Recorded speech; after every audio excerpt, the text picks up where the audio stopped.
శ్రీమన్నారాయణ. ఈరోజు ఈ వీడియోలో మనం ప్రతిరోజు భగవద్గీతలోని శ్లోకాలు నేర్చుకుందంలో భాగంగా 3వ అధ్యాయం కర్మయోగం నుండి 21వ శ్లోకం నుండి 25వ శ్లోకం వరకు శ్లోకాలు అర్థాలు నేర్చుకుందాం. మనందరం కలిసి భగవద్గీత పఠిద్దాం అనుకునేవారు దయచేసి నా ఛానల్ని సబ్స్క్రైబ్ చేయండి.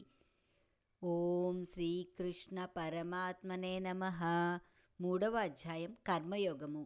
కర్మయోగం యొక్క ప్రయోజనం గురించి శ్రీకృష్ణుడు అర్జునుడితో చెప్తున్న శ్లోకాలు అర్థాలు. 21వ శ్లోకం.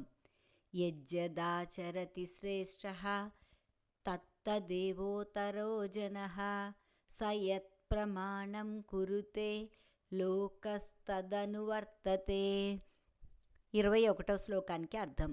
శ్రేష్ఠుడైన పురుషుని ఆచరణంనే ఇతరులు అనుసరింతురు. అతడు ప్రతిష్ఠించిన ప్రమాణములనే లోకులందరూ పాటించెదరు. నా మే పార్థాస్తి కర్తవ్యం త్రిషు లోకేషు కించన నానావాప్తమవాప్తవ్యం వర్త ఏవ చ కర్మణి. 22వ శ్లోకానికి అర్థం.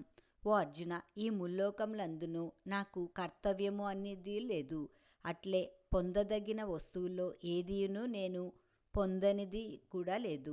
అయినను నేను కర్మల యందే ప్రవర్తించుచున్నాను. 23వ శ్లోకం. యది హ్యహం నా వర్తేయం జాతు కర్మణ్యతంద్రితః మమ వర్త్మానువర్తంతే మనుష్యాః పార్థ సర్వసః. ఎలా అనగా, పార్థ, ఎప్పుడైనా నేను సావధానుడై కర్మలయందు ప్రవర్తింపకున్నచో లోకమునకు గొప్ప హాని కలుగును. ఎందుకనగా మనుష్యులందరూ అన్ని విధములుగా నా మార్గంనే అనుసరింతురు. 24వ శ్లోకం. ఉత్సీదేయురిమే లోకా నా కుర్యాం కర్మ చేదహం సంకరస్య చ కర్తాస్యాం ఉపహన్యామి మాహ ప్రజాః. 24వ శ్లోకానికి అర్థం. నేను కర్మలను ఆచరించుట మానినచో ఈ లోకములన్నీ నశించును.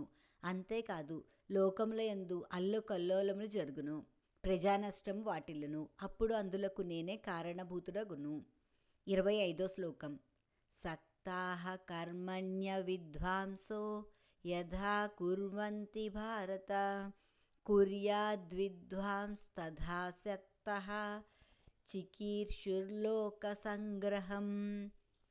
25వ శ్లోకానికి అర్థం. ఓ అర్జున, అజ్ఞానులు కర్మలయందు ఆసక్తులై వాటిని ఆచరించినట్లుగా విద్వాంసులు కూడా లోకహితార్థమై ఆసక్తిరహితుడై కర్మలను ఆచరింపవలను అని కర్మయోగం గురించి శ్రీకృష్ణుడు అర్జునుతో చెప్తున్న శ్లోకాలు అర్థాలు.